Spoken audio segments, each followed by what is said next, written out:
Assalamualaikum warahmatullahi wabarakatuh.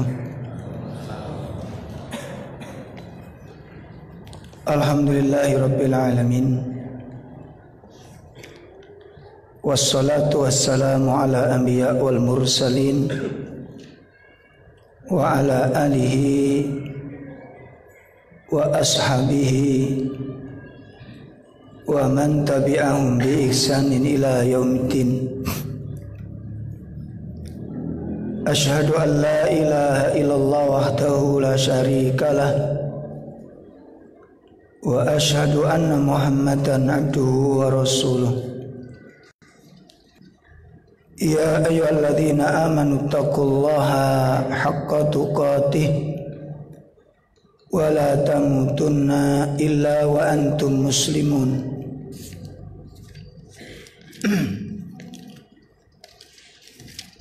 Ya ayyuhan nasu taqu rabbakumul ladzi khalaqakum min nafsin wahidah wa khalaqa minha zawjaha wa bassa minhuma rijalan katsiran wa nisaa'a wattaqullaha alladzi tasaaluna bihi wal arham innallaha kana 'alaikum raqiba.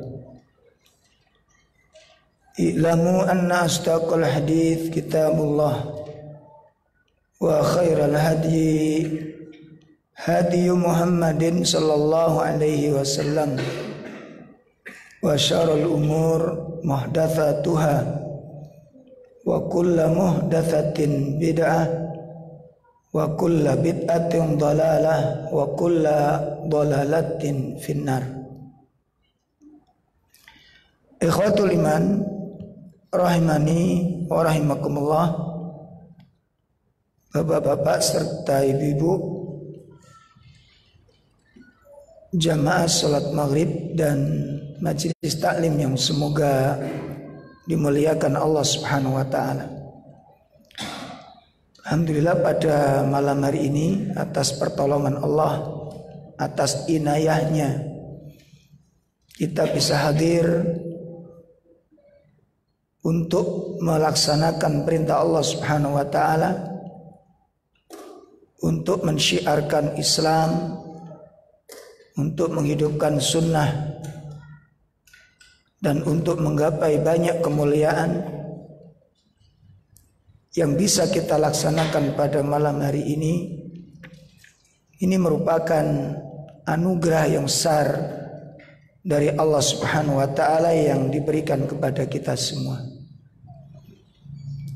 Maka dalam pertemuan yang sederhana ini mengandung faidah-faidah yang sangat besar. Ini yang pertama, dia telah melaksanakan perintah Allah Subhanahu wa taala. Dan ini merupakan kemuliaan besar, di mana Allah perintahkan kita untuk mencari ilmu. Allah Subhanahu wa taala menyatakan dalam surat Al-Isra ayat 36, "Wala taqfu ma laysa laka bihi ilm." Kan dalil wajibnya orang mencari ilmu. Ya, jadi mencari ilmu tentang Al-Qur'an, mencari ilmu tentang sunnah itu hukumnya adalah wajib. Dan barang siapa yang meninggalkan kewajiban ini, dia telah bermaksiat kepada Allah Subhanahu wa taala. Karena ini wajib. Nah, kalau yang wajib itu kemudian ditinggalkan, apa hukumnya? Alam? Kalau wajib ditinggalkan, apa hukumnya? Berdosa. Dan itu maksiat kepada Allah. Dan ini banyak orang yang gak sadar dalam maksiat hal ini. Coba renungkan, ada enggak yang wajib yang lebih tinggi daripada thalabul ilm ini? Ada enggak kewajiban yang lebih tinggi daripada thalabul ilm ini? Maka seluruh agama ini, rukun Islam yang 5, rukun iman yang 6, rukun ihsan yang 1, itu tidak bisa ditegakkan, tidak bisa dijalankan tanpa adanya ilmu. La yakumuddin. Agama tidak bisa dilakukan, agama tidak bisa ditegakkan, agama tidak bisa dikerjakan tanpa adanya ilmu. Dari mulai perkara yang paling kecil sampai persoalan yang paling besar. Ya, tidak bisa dijalankan kecuali dengan ilmu. Tapi banyak orang meninggalkan mencari ilmu ini. Ya, makanya ini merupakan PR bagi kita semuanya. Ini keutamaan yang pertama dengan berkumpul di tempat seperti ini. Ini kata Syekh Utsaimin. Yang kedua, dia telah berusaha untuk memakmurkan masjid Allah Subhanahu wa taala. Ya, dia telah memakmurkan masjid Allah Subhanahu wa taala. Dan memakmurkan masjid Allah itu merupakan tanda-tanda imannya seseorang. Karena yang memakmurkan masjid Allah tidak lain adalah orang-orang yang beriman. Ya, makanya kalau bapak-bapak, bapak-bapak atau ibu-ibu bermalas-malasan untuk datang ke masjid, lalu siapa yang kita harapkan untuk memakmurkan masjid? Apa nunggu orang munafik? Apa menunggu orang kafir yang memakmurkan masjid Allah? Jadi kalau kaum muslimin enggan untuk ke masjid, lalu siapa yang akan memakmurkan masjid Allah ini? Dan apakah dia tidak bersalah? Apakah dia tidak bersalah ketika dia meninggalkan amal yang utama ini? Hal ini sebagaimana disebutkan Allah Subhanahu wa taala dalam surat At-Taubah pada ayat yang ke-18, "Innama ya'muru masajidallah man amana billahi wal yaumil akhir." Ya. Jadi barang siapa sesungguhnya yang memakmurkan masjid-masjid Allah itu tidak lain adalah siapa? Orang-orang yang beriman kepada Allah dan beriman dengan hari akhir. Ya. Lalu bagaimana mereka tidak ingin memakmurkan masjid Allah Subhanahu wa taala, di mana ketika orang masjid memakmurkan masjid Allah maka tidak ada orang yang paling utama selain dia, karena dia menjadi tamu-tamu Allah. Dia mendatangi rumah-rumah Allah. Adakah tempat yang paling mulia yang lebih dimakmurkan kecuali masjid? Ya. Kalau hati kita ringan mengantarkan istri ke toko, hati kita ringan pergi ke warung, hati kita datang ke tempat-tempat yang lain, lebih ringan daripada ke masjid. Maka pertanyaannya, ada enggak yang lebih mulia daripada masjid? Ada enggak? Tempat yang paling mulia daripada? Enggak ada. Kemuliaan masjid itu luar biasa, karena ini merupakan baitun min buyutillah. Ini adalah rumah daripada rumah-rumah Allah Subhanahu wa taala. Sejelek apapun masjid itu, orang wajib memuliakannya. Ya, sejelek apapun tempat masjid itu, sesederhana apapun masjid itu. Saya punya bina di daerah mana? Gresik, ya, agak ke dalam gitu, Pak. Perumahan, tapi perumahan yang mengerikan gitu. Jadi perumahannya itu mengerikan. Teman saya itu kalau tidur di rumahnya itu di atasnya itu udah ular-ular itu berkeliaran. Jadi banyak yang liar, tempat-tempat liar. Itu masjidnya itu Masya Allah. Awal-awal dulu kita dengan Ustadz Abu Jibril. Jadi terbuat dari potongan-potongan triplek itu, Pak. Triplek dipotong-potong, disambung-sambung gitu. Kemudian disepakati ini masjid. Walaupun tempat itu seperti itu, kalau sudah disepakati itu masjid, maka setiap orang yang masuk tidak boleh duduk sebelum apa? Sholat 2 rakaat. Untuk apa? Memuliakan tempat tersebut, walaupun itu sederhana. Coba lihat, ada nggak tempat seperti ini? Ya, walaupun antum datang ke mall yang paling mewah sekalipun, tidak ada syariat untuk sholat tahiyatul mall. Tapi kalau udah masuk ke masjid, sederhana apapun masjid itu, secara fisik, maka itu adalah tempat yang paling mulia. Maka bagaimana seorang mukmin tidak mau mendatanginya dan berat untuk mendatanginya? Di mana iman kita kepada Allah? Di mana iman kita dengan akhirat? Bagaimana perasaan antum langkah-langkah ke masjid? Apa itu sia-sia sehingga antum merasa berat? Ya? Apa sia-sia? Tidak diganjar oleh Allah? Apa tidak ingin kita dosa-dosa kita diangkat melalui langkah-langkah ini?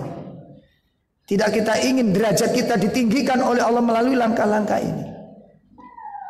Dan tidakkah kita ingin tanah yang kita pijak itu akan menjadi saksi di hadapan Allah untuk membela kita?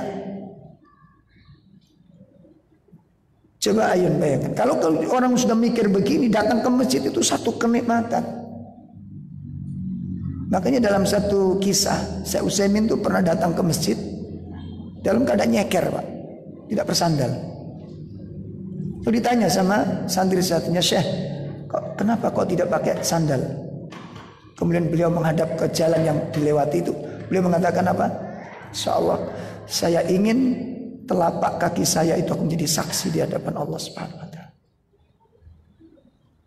Ya. Saya ingin telapak kaki saya itu akan menjadi saksi di hadapan Allah Subhanahu wa taala. Ini iman kepada akhirat itu begitu. Jadi belum masuk ke masjid itu kenikmatan itu sudah dirasakan. Kenapa? Ketika dia antum bayangin dengan penuh keyakinan. Sekarang masalahnya itu yakin nggak antum dengan janji Allah? Itu persoalannya. Yang menjadikan manusia itu bergairah datang ke masjid itu yakinnya kepada janji Allah. Itu yang akan menjadikan jauh itu dari dekat, panas itu jadi dingin. Kenapa? Yakin dengan janji Allah. Ada balasan yang sedang menanti kita. Ada kenikmatan yang sedang menanti kita. Maghfirah menanti kita, ampunan Allah menanti kita, pahala menanti kita. Subhanallah. Ketika langkah pertama kita yakini ini, kita bayangin satu dosa diambil oleh Allah. Langkah kedua satu derajat diangkat, ditinggikan oleh Allah. Tidakkah orang mukmin merasa nikmat langkah-langkahnya menuju ke masjid Allah Subhanahu wa taala? Maka ini banyak keutamaan dan masih banyak lagi. Ya, kemudian apa? Di antara kemudian yang ketiga keutamanya kita berkumpul seperti ini. Kita akan dijadikan oleh Allah Subhanahu wa taala salah satu dari 7 golongan yang dinaungi oleh Allah Subhanahu wa taala. Tidakkah kita ingin menjadi salah satu 7 golongan? Segera daftarkan sekarang. Salah satu untuk menjadi salah satu peserta orang-orang terpilih dari Allah Subhanahu wa taala, menjadi manusia-manusia yang diistimewakan oleh Allah.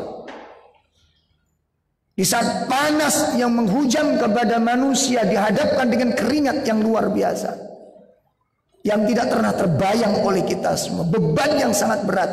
Saat itu 7 golongan ini diselamatkan oleh Allah dari beban itu. Saat itu 7 golongan ini diringankan oleh Allah, diistimewakan oleh Allah Subhanahu wa taala untuk mendapatkan naungan di sisi Allah Subhanahu wa taala. Coba kalau antum antri, ya, butuh KTP atau ngurus surat, yang lain dapat duduk, antum berdiri, antum bisa merasakan nikmatnya orang duduk. Itu baru di dunia. Ya. Atau antri di tempat yang panas dan kan orang lain dapat dapat naungan dan antum tidak bisa dirasakan. Ini di dunia. Dan itu akan terjadi, yang akan diperlakukan oleh Allah Subhanahu wa taala kelak di akhirat. Salah satunya orang yang mendapatkan keistimewaan itu siapa? Ar-rajulu mu'allakun qalbuhu fil masajid. Seseorang yang hatinya tergantung dengan masjid-masjid. Maka tidakkah kita merindukan masjid? Itu yang ketiga. Yang keempat apa? Kita bisa berziarah, saling berziarah antar kaum muslim. Coba antum kalau bisa enggak mendatangi satu persatu ke rumah ini, saudara-saudara ini? Bisa enggak? Enggak bisa. Kita datang ke rumahnya tuh nunggu akikoh. Ya? Atau kalau enggak nunggu orang sakit atau nunggu matinya dia. Coba kita kurang ini, ziarah kita kurang. Terus terang kita kurang. Ya. Orang berziarah itu biasanya kalau ada kepentingan yang bermanfaat bagi dirinya. Iya apa tidak? Urusan bisnis datang ke rumahnya. Kalau enggak pernah ada ziarah. Ini benar apa enggak begitu itu? Menurut syariat itu benar enggak? Lu kok dipertahankan? Kok istiqomah gitu? Dalam ketidaktahuan ini. Ini sunnah yang mulia. Makanya Nabi SAW nanti unasun, kata Nabi, ada beberapa manusia yang diberikan kedudukan oleh Allah yang membuat cemburu para nabi, itu cemburu dengan kedudukannya. Masya Allah. Wasyuhada, dan para syuhada, orang-orang yang mati syahid, itu juga cemburu dengan orang-orang tersebut. Maka para sahabat pun bertanya, simhum lana ya Rasulullah, tolong sifatkan, beri tanda-tanda mereka, sifat-sifat mereka itu kayak apa? Apa amal mereka yang mereka lakukan? Mereka bukan nabi, mereka bukan syuhada, tapi para nabi cemburu menginginkan kedudukan itu. Saking tingginya kedudukannya. Siapa mereka itu? Orang-orang yang saling mencintai karena Allah dan saling menziarahi karena Allah. Jadi kalau kita menziarahi bukan karena ada urusan yang bisa dimanfaatkan untuk kita. Utang-utangannya gampang. Itu biasanya kita datang ke rumahnya. Atau apa gitu. Makanya kalau ada ikhwan-ikhwan yang sering datang ke rumah saudara kita dalam rangka apa? Untuk ziarah, itu satu kemuliaan yang luar biasa. Ya, kadang-kadang kita ini, masya Allah, ini loh yang kita remehkan. Ini amal utama, ya ikhwan.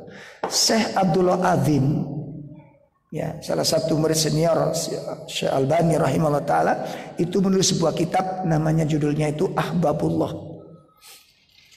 Apa judulnya?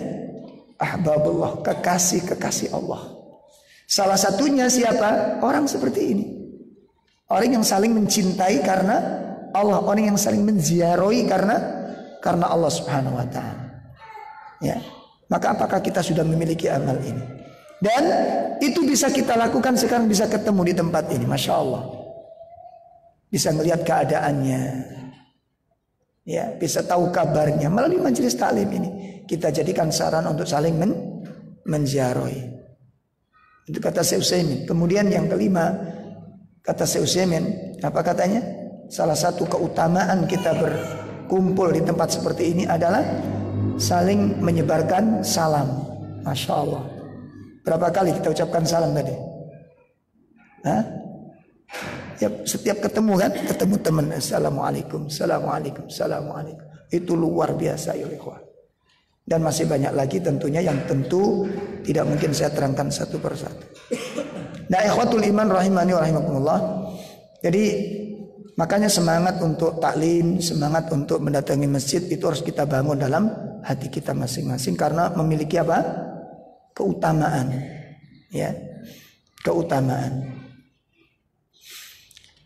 Adapun materi yang akan kita bahas pada kajian kita kali ini sebelum kita masih mengawali kitab Muqawimat. Ini sebelum kita masuk kitab itu.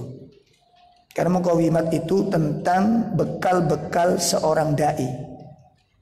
Nah, sebelum kita menyiapkan bekalnya, kita tahu dulu tentang keutamaan dakwah supaya nanti kita bersemangat di dalam berdakwah. Ayo ikhwan, jujur kita katakan, dakwanya umat Islam dikalahkan dengan semangatnya dakwanya orang-orang Nasara. Paham antum? Orang Nasrani itu bersemangat sekali dalam dakwahnya. Dan jamaah gereja itu semuanya adalah dai. Semua anggota dewan gereja itu, semua anggota jamaah gereja itu adalah dai.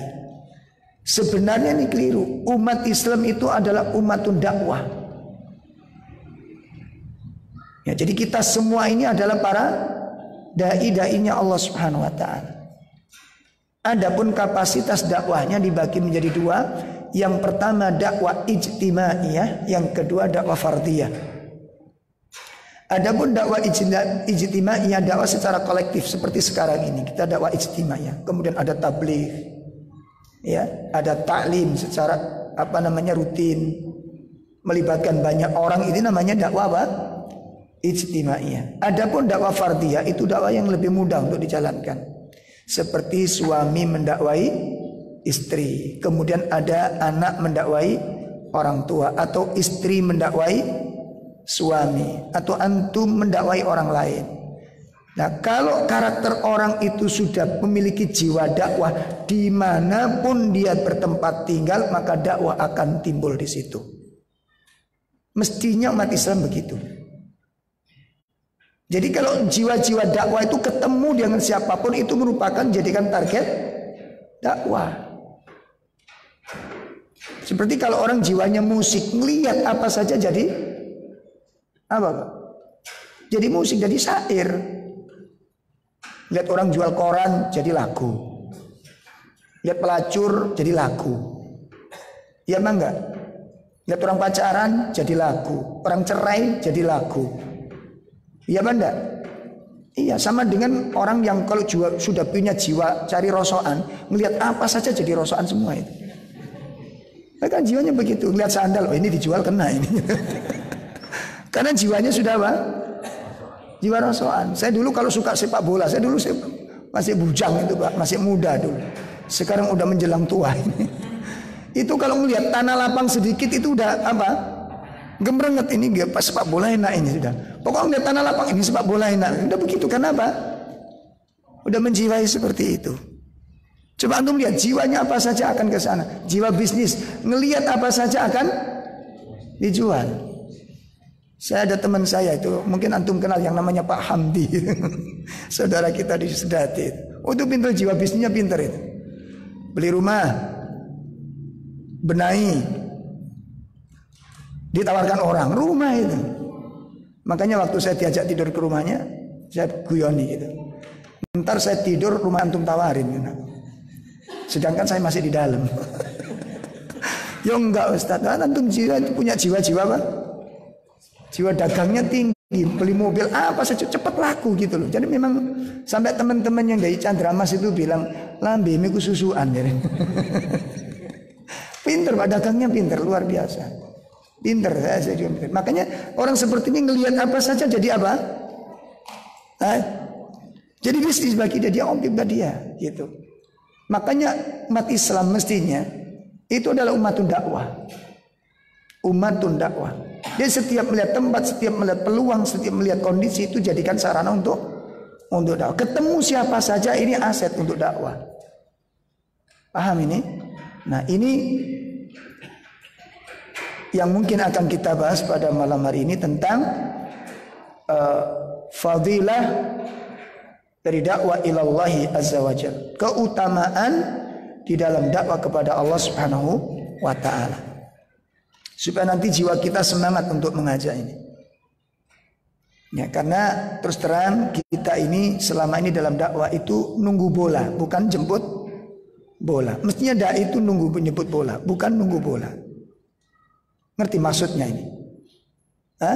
Kita itu nunggu ngaji itu orang kalau dapat hidayah dulu biar ngaji dia gitu.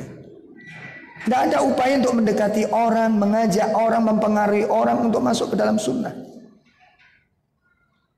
Kenapa? Karena ini mati jiwa dakwah dalam hati kita ini.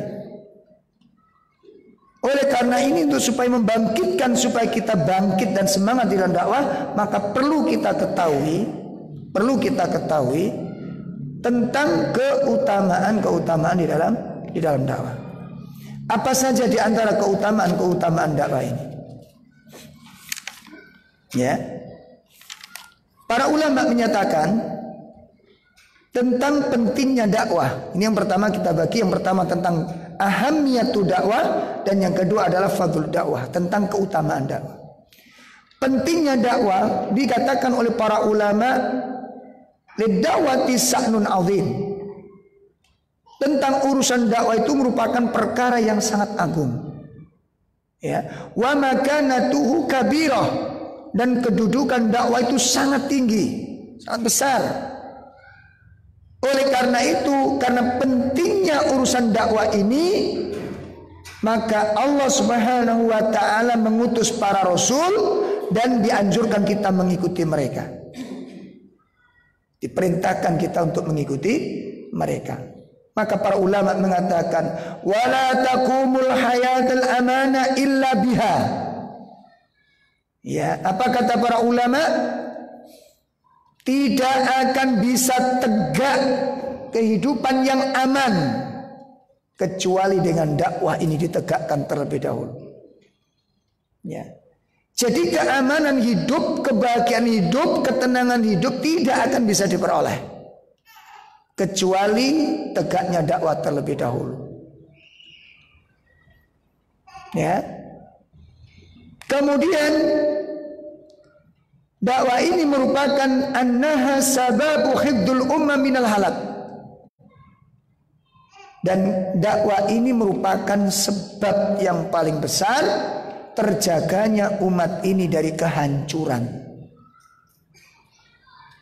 Ya. Jadi dengan tegaknya dakwah berarti kita telah mencegah kehancuran umat. Allah Subhanahu wa taala menyatakan di dalam surat 11 ayat 117. Coba kita buka yang bawa mushaf 117. ayat 11 surat 11 ayat 117. Allah Subhanahu wa taala menyatakan a'udzubillahi minasyaitonir rajim.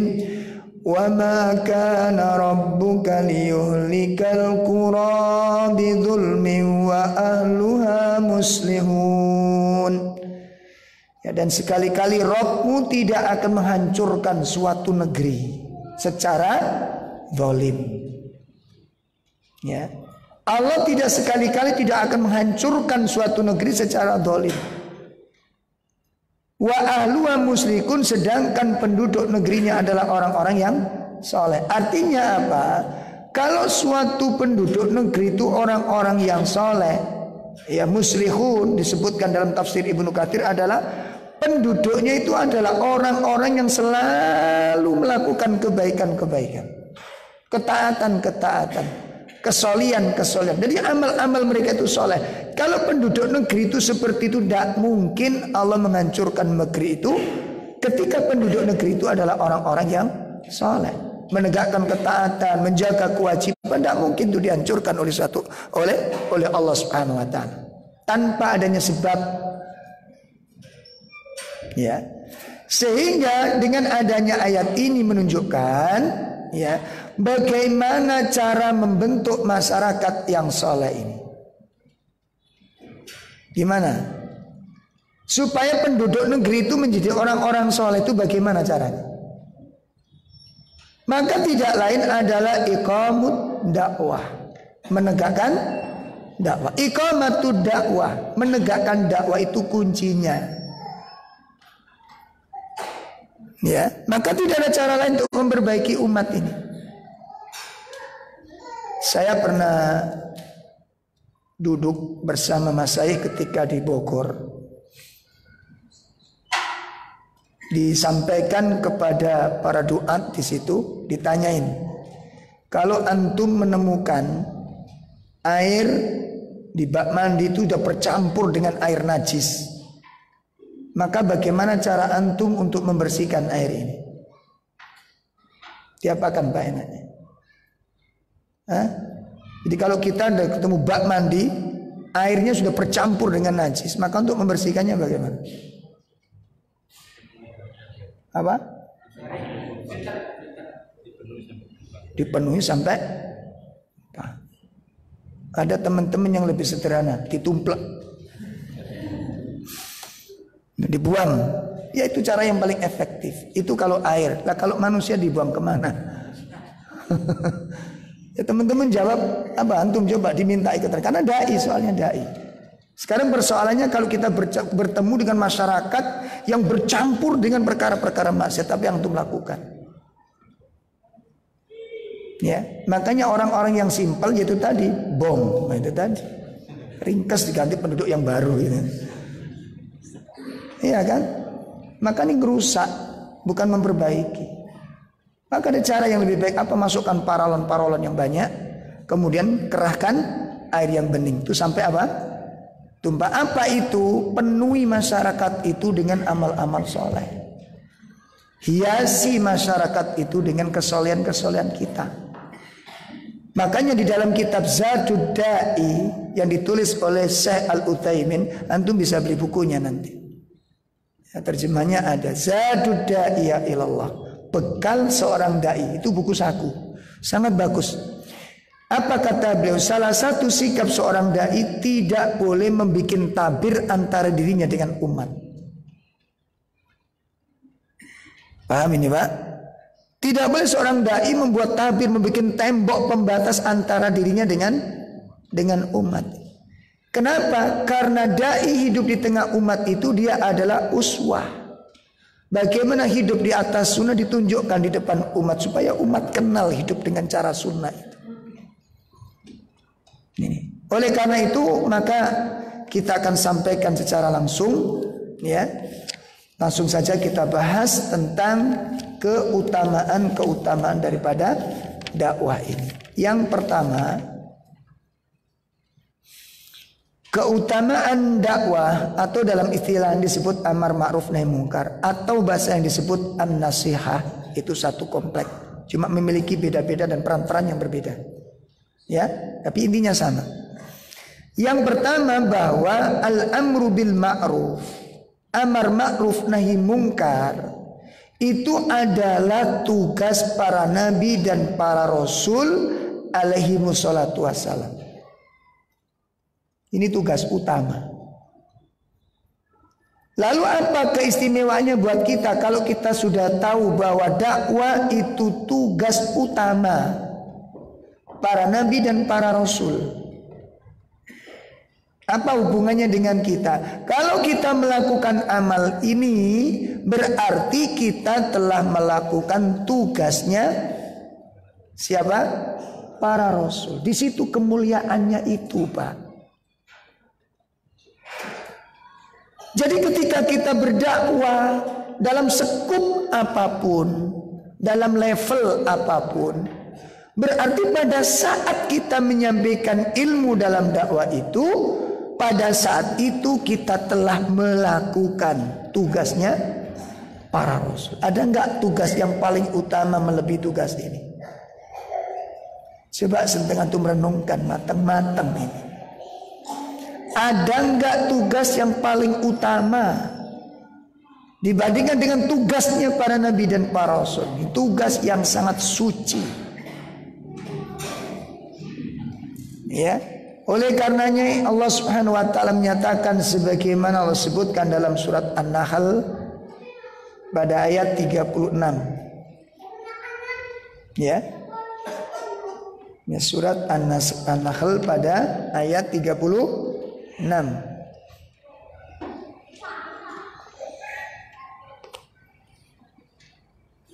Surat 16 Allah Subhanahu wa taala menyatakan a'udzubillahi minasyaitonirrajim. وَلَقَدْ بَعَثْنَا فِي كُلِّ أُمَّةٍ رَسُولًا أَنِ اعْبُدُوا اللَّهَ وَاجْتَنِبُوا الطَّاغُوتَ فَمِنْهُمْ مَنْ هَدَى اللَّهُ وَمِنْهُمْ مَنْ حَقَّتْ عَلَيْهِ الضَّلَالَةُ فَسِيرُوا فِي الْأَرْضِ فَانظُرُوا كَيْفَ كَانَ عَاقِبَةُ الْمُكَذِّبِينَ. Dan sungguh kami telah mengutus tiap-tiap umat seorang rasul. Ya. Apa tujuan rasul itu diutus oleh Allah Ta'ala? Tujuannya adalah ani'budullah, agar rasul itu menyeru kepada manusia, sembahlah Allah, wajtanibut taghut, dan jauhilah taghut. Itu inti tugas nabi yang diutus oleh Allah.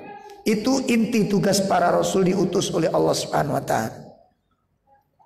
Maka berbahagialah ayyuhal ikhwah. Ya.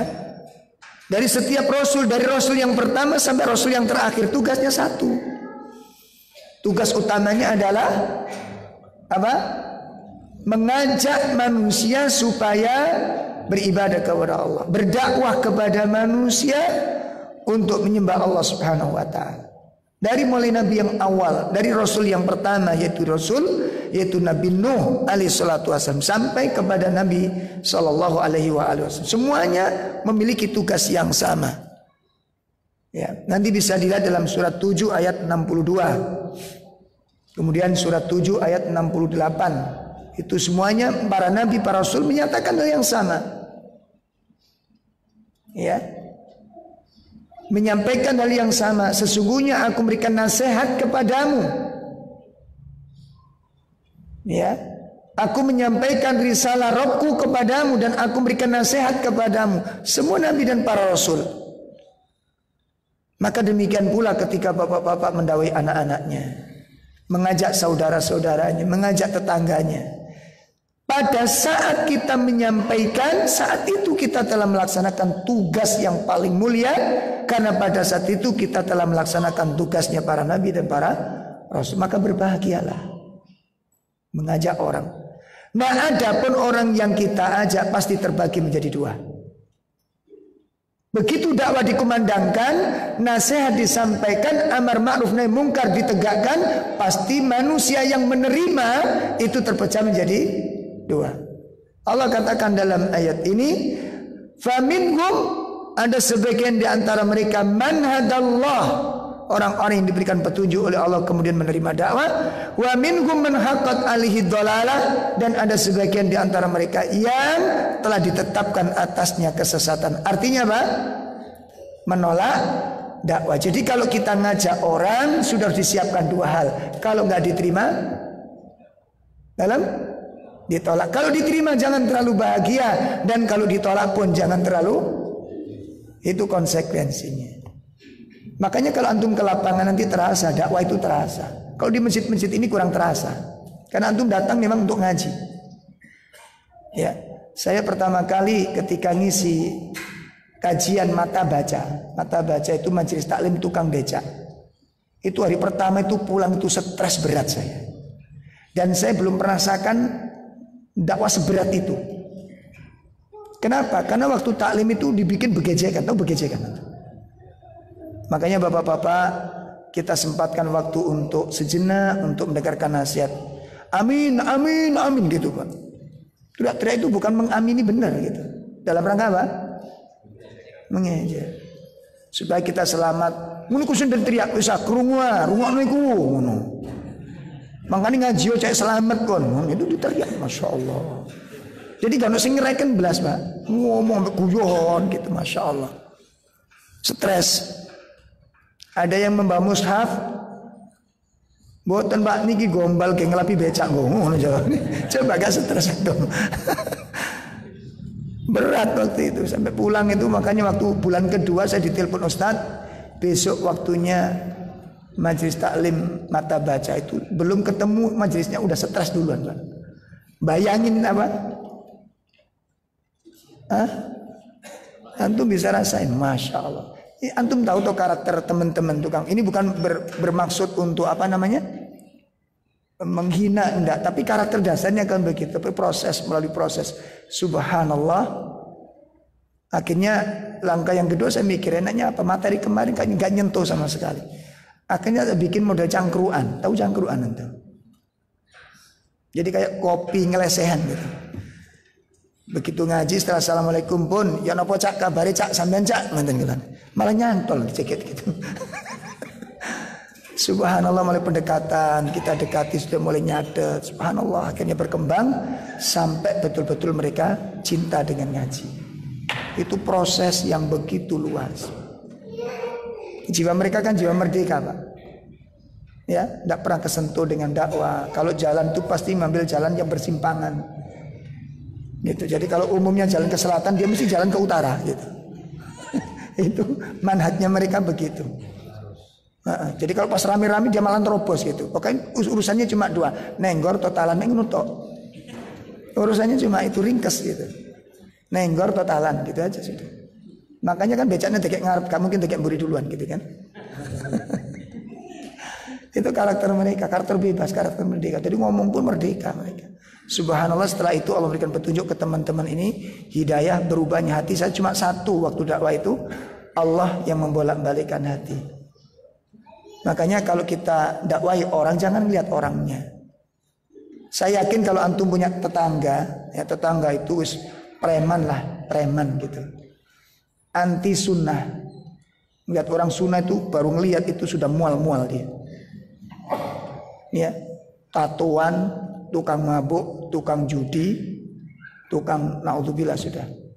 Kira-kira antum berkenan gak untuk mendekati dan mendakwai? Ketika antum dibilangin, coba potong kok sampai ngarepi omah sampean, gak mungkin Mas, gak mungkin. Dia itu ahli maksiat. Nah, gitu. Betul gitu? Iya kan? Gak mungkin kita dekati. Pertanyaannya, pernah gak antum doakan? Antum deketi, ya paling ajak ngobrol lah. Ini cara-cara yang penting nanti antum harus sampaikan. Dan antum pasti bisa. Paham ini Pak? Jadi kami kalau di lapangan itu nggak pernah kita takut dengan ditolak pengajian itu nggak. Sekeras apapun anti sunnah, sekeras apapun anti taklim kita, itu kita nggak akan pernah keder dan nggak pernah pesimis di dalam dakwah, tidak pernah. Setelah dengan adanya pengalaman-pengalaman di lapangan nanti, makanya antum harus memiliki karakter seperti ini nanti. Baik, ini sudah masuk waktu adzan, gimana biasanya? Adzan dulu ya, adzan dulu nanti kita lanjutkan sedikit.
La haula.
Alhamdulillah, kita lanjutkan. Jadi ini yang pertama yang merupakan keutamaan daripada dakwah.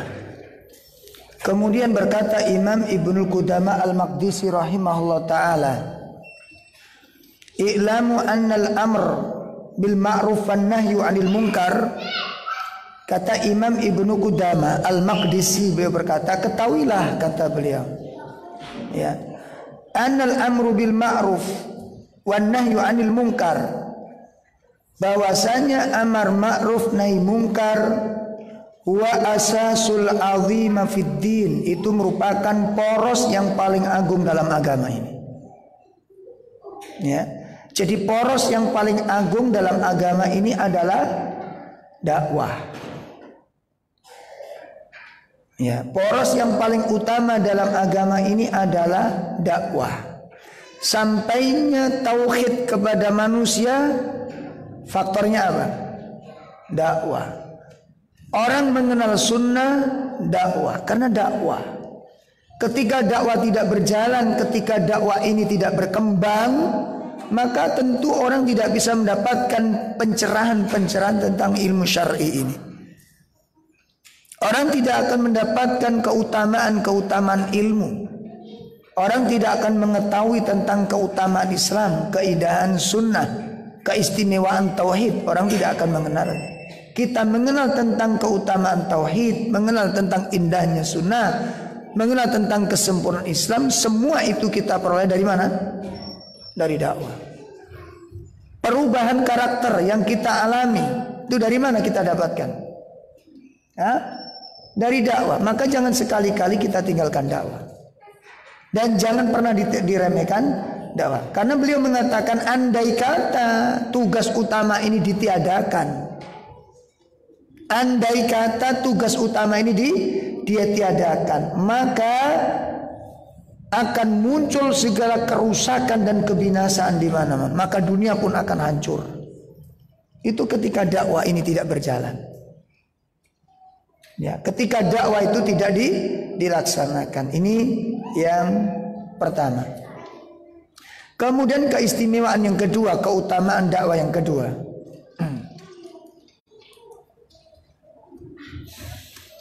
Bahwa amar ma'ruf nahi mungkar itu merupakan sifatur Rasul alaihi salatu wassalam.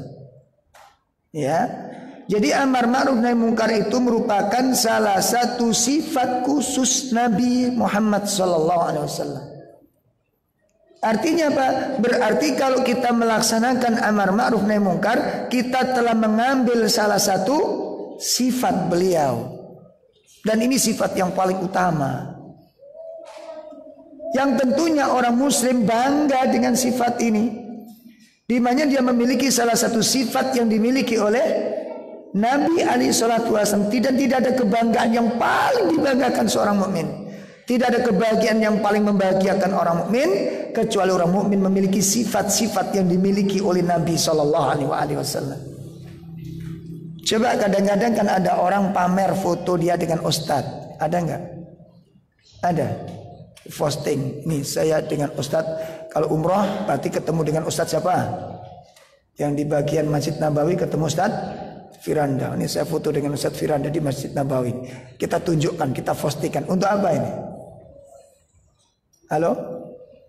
Orang bangga berdampingan dengan ustadz, padahal belum apa-apa ini.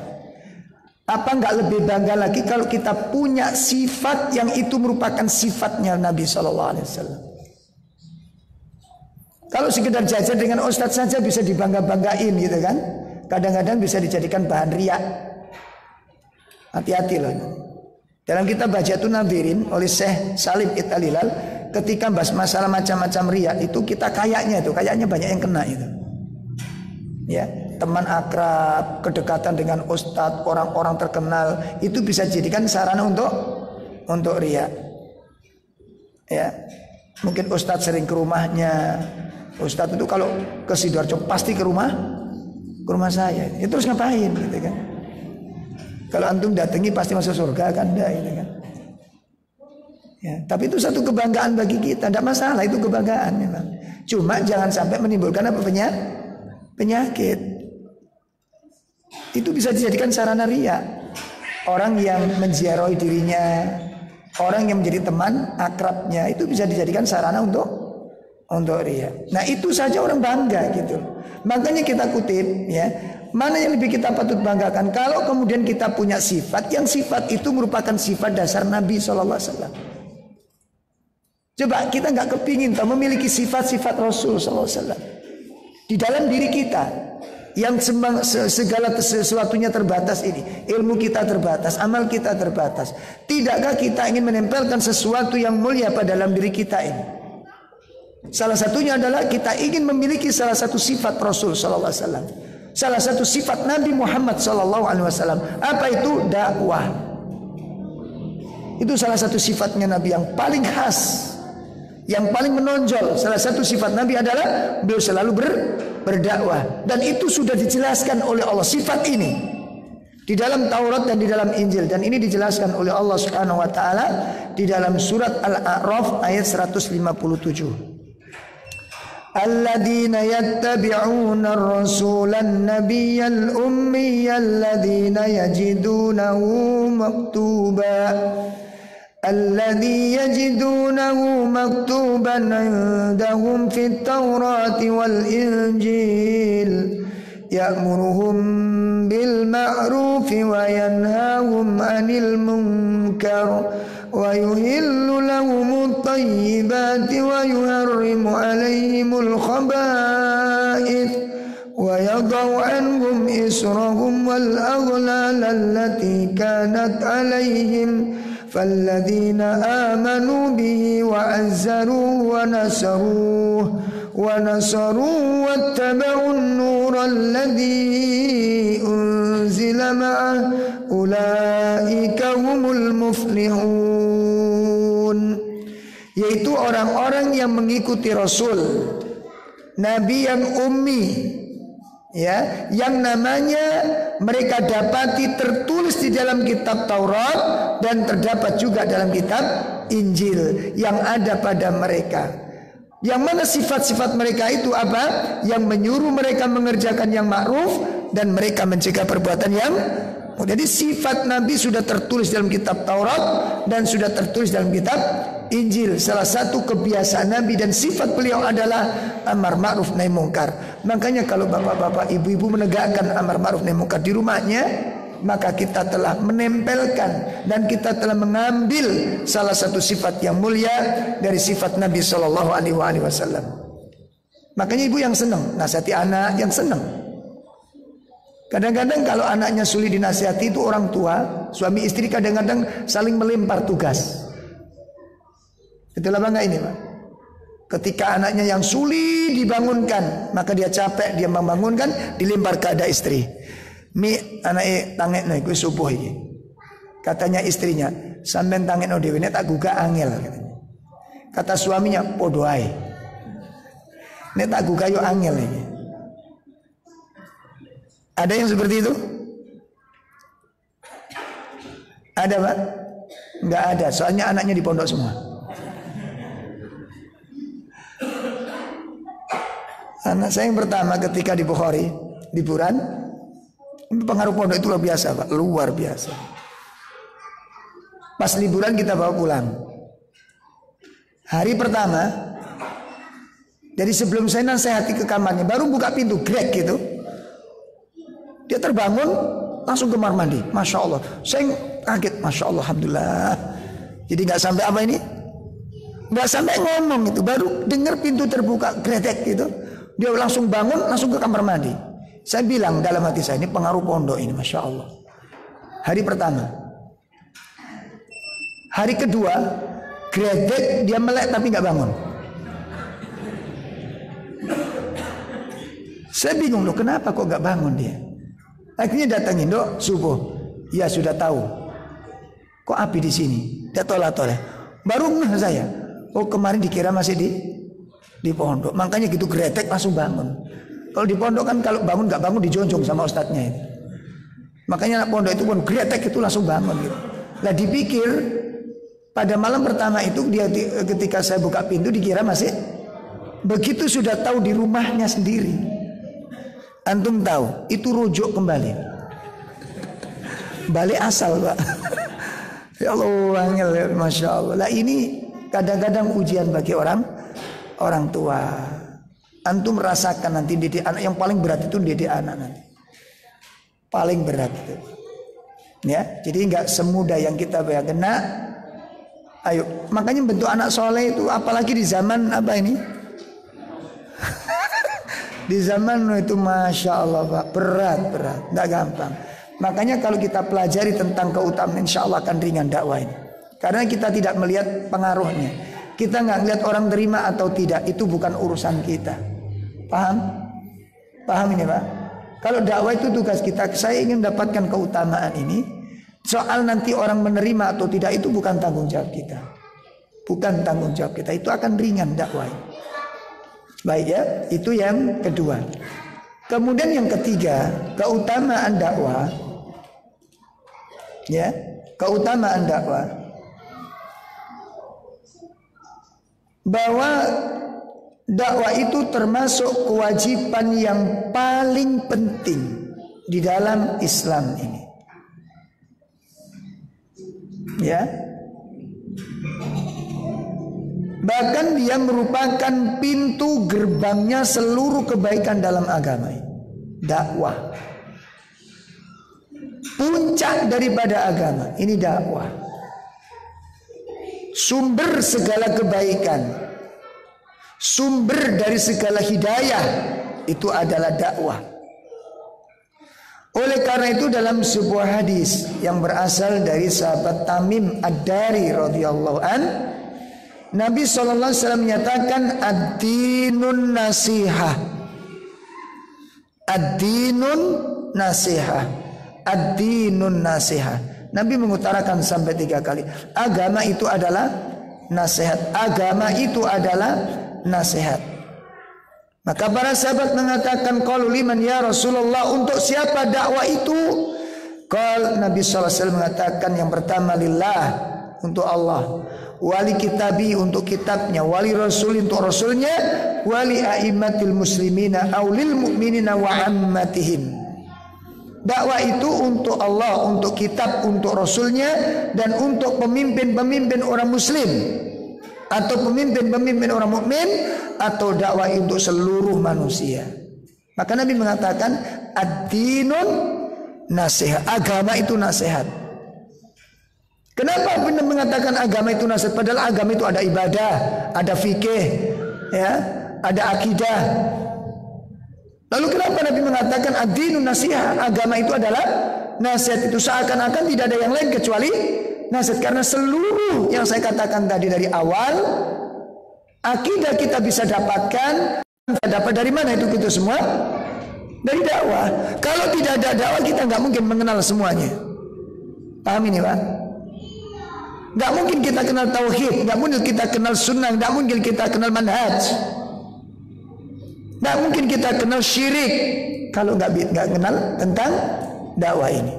Makanya dengan adanya dakwah dikembangkan, kita banyak mendapatkan konsumsi pengetahuan. Seperti dulu, kalau kita belum kenal sunnah dulu, kalau ada gerhana ngapain kita? Hah? Dulu sebelum kenal sunnah ini, sebelum kesentuh dakwah, ketika ada gerhana apa yang kita lakukan? Nggak ada, kecuali ngikuti nenek moyang kita, pohon-pohon dipukulin, ya kan? Kemudian ayam-ayam di mana itu diobrak semua, dan banyak melakukan hal-hal yang tidak benar. Itu ketika dakwah belum menyentuh hati kita. Begitu kita kenal dakwah, sunnah nyentuh kita, ilmu kita dapatkan berubah. Begitu ada gerhana, yang disiapkan apa? Mana sholat? Siapa kita cari imamnya? Langsung bergerak. Itu yang dikatakan imam. Makanya dalam Al-Quran Allah menyebutkan ilmu itu ibarat ruh. Ya, ilmu itu ibarat ruh.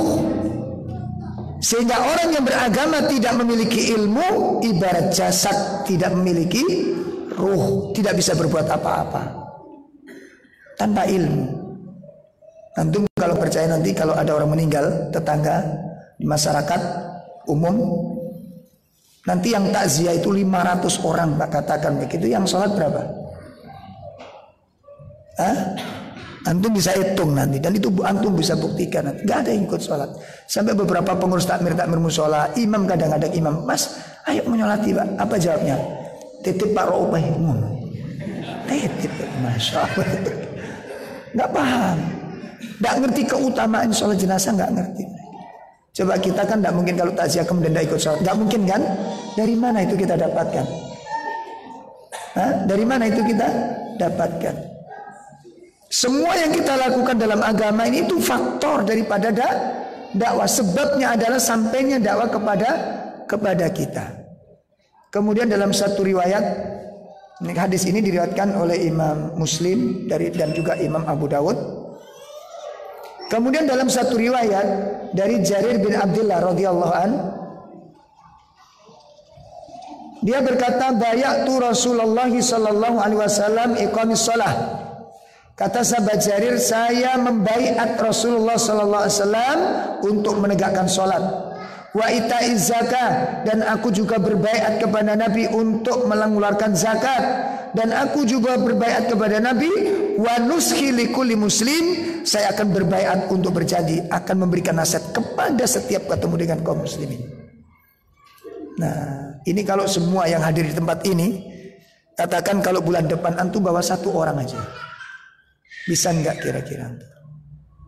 Bulan depan antum mulai sekarang cari satu orang, ajak ke tempat ini, satu orang aja. Tapi yang belum ngaji, jangan yang ngaji sudah ngaji ini. Besok ngaji ya, gitu ya. Yang sudah ngaji doai Pak. Antum cari teman-teman tetangga, teman antum siapa saja yang bisa antum dakwai, ajak ke sini. Atau minggu depan antum aja, satu aja, tidak usah dua orang. Antum kalau punya misi ini insya Allah akan hidup masjid ini. Mungkin yang menjadikan ini faktor ini mati itu karena kita nggak punya gairah untuk mengajak orang lain. Paham? Paham ini? Tidak sejauh mana kepedulian kita orang untuk orang dapat hidayah seperti kita. Sejauh mana keinginan kita untuk mendapatkan orang supaya mendapatkan taufik seperti yang kita dapatkan. Kalau ini hidup, insya Allah akan makmur hidupin dakwah ini, akan berkembang dakwah ini, dan umat ini akan banyak yang selamat dari itu. Oleh karena itu saya coba kasih PR antum satu aja, nggak usah dua orang. Ya, antum bawa ke tempat ini dan nggak usah laporan, Ustaz, saya sudah dapat satu nih. Nggak usah lapor begitu. Coba misi dalam hati antum punya keinginan. Pertanyaan, sudah berapa orang yang mendapat hidayah lantaran antum? Ya, sudah berapa banyak orang dapat hidayah lantaran antum? Maka ini merupakan PR bagi kita semua. Ini yang ketiga, keutamaan dakwah. Kemudian yang keempat, bahwa keutamaan dakwah adalah ihya'ul qulub. Bahwa dakwah itu akan memberikan kehidupan bagi hati. Ya. Kehidupan bagi bagi hati. Rasulullah SAW menggambarkan ilmu itu ibarat air. Di dalam Sahih Bukhari dan Muslim, Nabi menyebutkan, "Mathalu ma ba'athaniyallahu minal ilmi wal huda kamathali ghaisin asaba ardhan." Nabi menyatakan, perumpamaan aku diutus oleh Allah dengan membawa ilmu dan hidayah ini, itu seperti air hujan yang deras yang menimpa kepada tanah.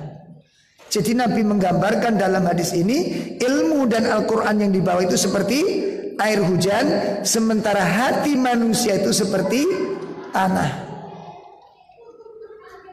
Gitu. Lah tanah itu Pak, kalau tidak kena air, lama-kelamaan akan kering. Dan kalau sudah kering itu akan keras. Kalau udah keras akan tandus. Kalau udah tandus itu akan mengalami kematian. Dan itu sulit untuk menumbuhkan tanam-tanaman. Makanya masyarakat kita kenapa tidak mengamalkan, tidak berubah? Karena kita tidak berupaya untuk merubahnya. Innallaha la yughayyiru ma biqaumin hatta yughayyiru ma bi anfusihim. Allah tidak akan merubah kondisi suatu kaum kalau kaum itu dia berusaha untuk merubah dia sendiri. Ya, maka dari itu ayyuhal ikhwah rahimani wa rahimakumullah, ini kita kita upayakan. Antum buka surat Al-Hadid ayat 16. Surat 57.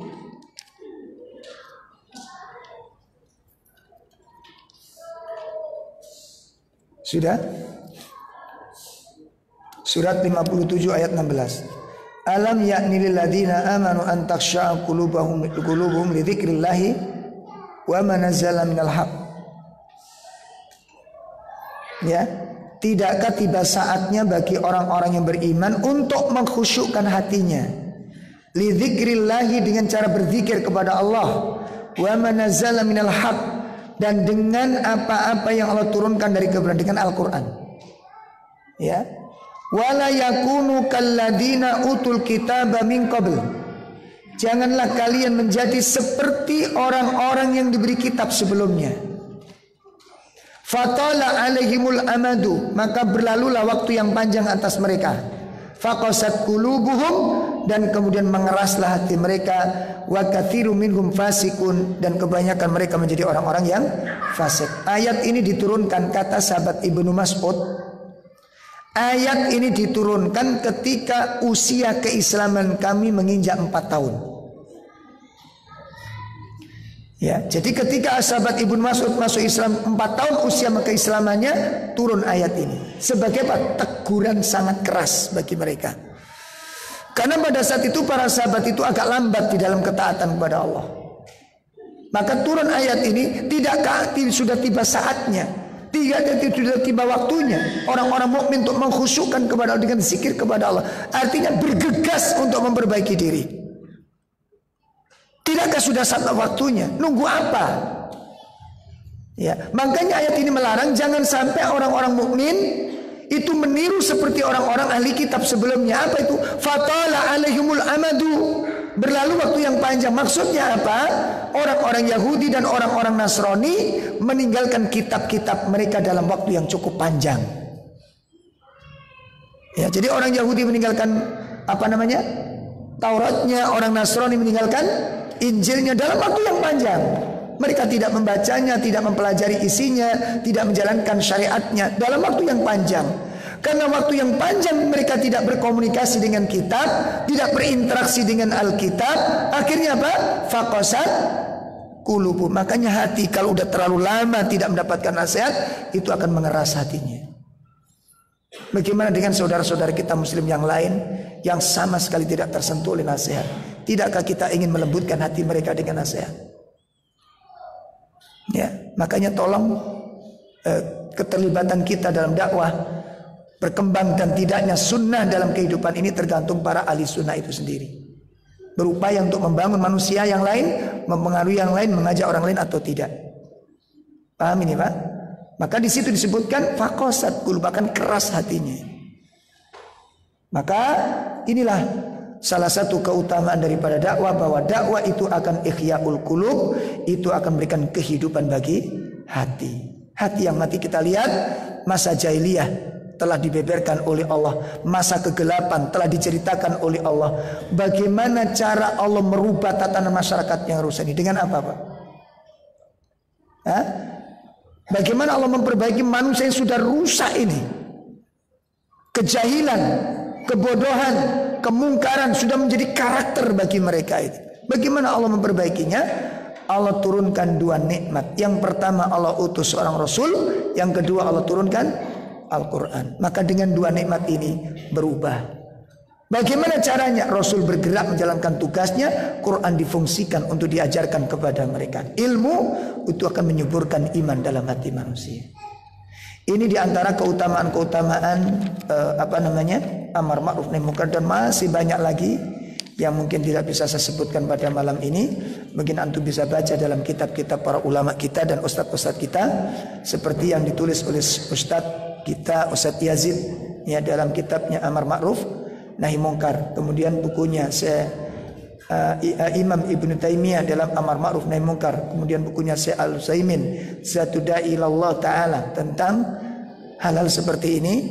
Dalam kitab-kitab tersebut bisa kita dapatkan untuk menemukan keistimewaan dan keutamaan tentang Amar Ma'ruf Nahi Munkar. Mudah-mudahan melalui kajian kita Allah Ta'ala membangkitkan motivasi kita untuk dakwah, motivasi kita untuk mengajak orang lain.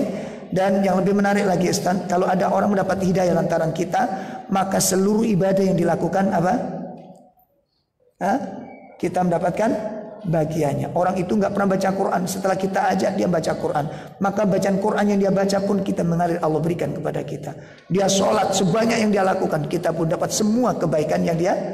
Itu satu kenikmatan yang harus kita cari ini.